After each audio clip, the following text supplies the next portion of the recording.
सोमवार तृप्ता दफ्तर जंदे बल्ले सिग्नल ऊपर रुकी ते उसे बिक्कू कुत्ते भी नहीं लभदा। उसी थायर उसी 2-4 ध्याड़े तुपदी रही। खीर उन्न ओदी जगह कम करने हाले मुड़ी के पुछया ते उन दसो आजी बिक्कू दी मां मरी गई ते एते ओदी जगह ऊपर उस्ताद थम्मा उसी कम मिली गया है।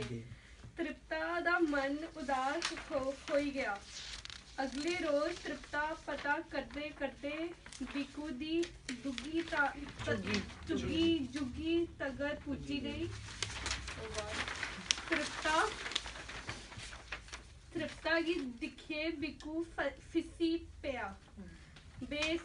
बेसहारा बेबस लाचार बिक्कू दी आन हली जिंदगी दा ध्यान आंदे गए ओदी अखी भरोई आई।